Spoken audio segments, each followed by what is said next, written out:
Hey, good Monday morning. Monday morning, coming to you live from inside the sanctuary of St. Luke's United Methodist Church. Now, why am I choosing to come to you from inside the sanctuary? I think it's an important reminder for all of us that our worship spaces are places where humanity and God connect. It truly is. This is a place to bring our brokenness. This is a place to bring our worries, our fears, our grief. This is a place to come to and to hear hope, hear the way of life, to know that we are not alone in our struggles. And there are a lot of folks maybe watching this devotion today who feel like they can't go to any church. Maybe they had a bad experience. Maybe you had a bad experience with somebody who claimed to be a follower of Jesus.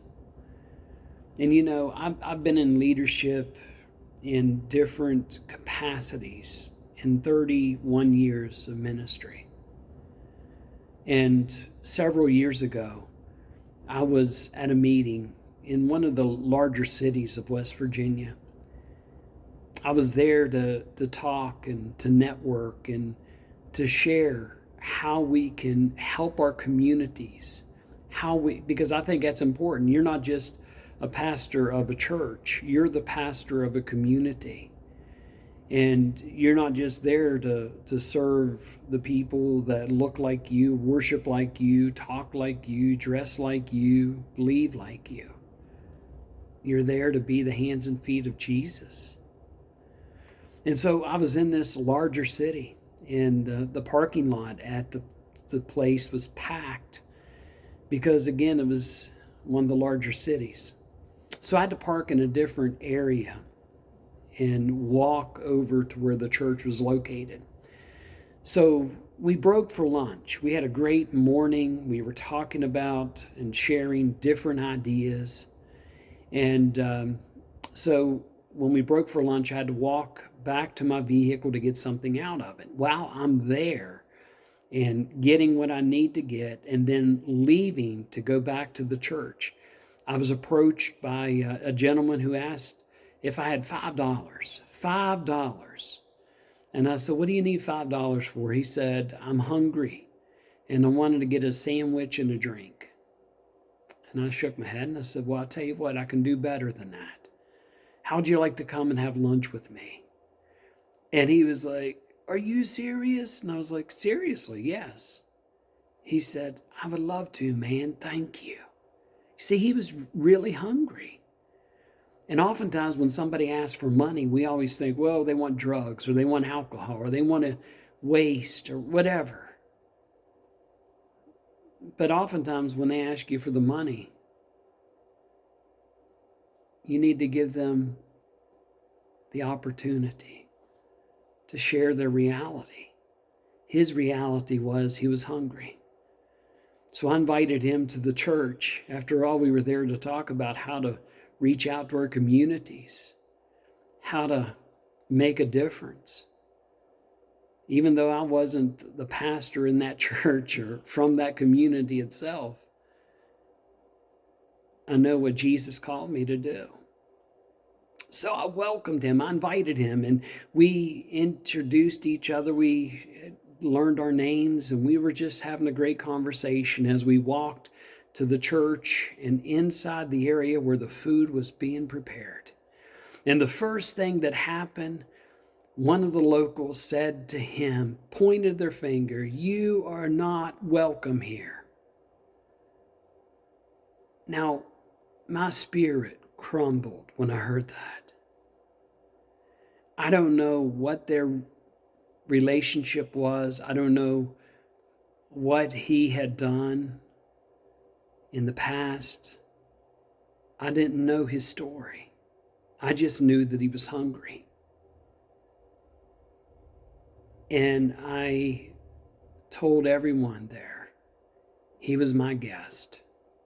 He was hungry, and I'm buying his food. I was embarrassed for him. I was embarrassed by the way folks who claimed to be followers of Jesus treated this stranger who was hungry.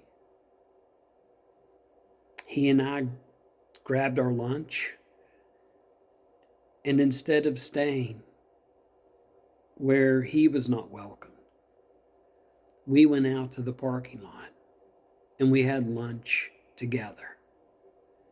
And you see, this is the problem with churches. Instead of a space where folks can come who are hungry, where folks who can come who are broken, for folks to bring their pain, for folks to bring their grief, we've turned churches into clubs. Seriously. Sunday morning club, Wednesday night club, Tuesday night club.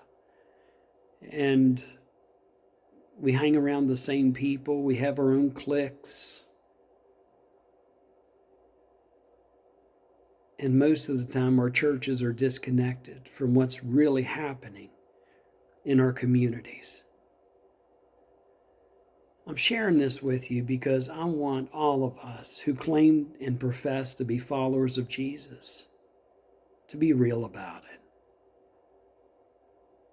If you're going to put a sign up that says everyone welcome, then mean it.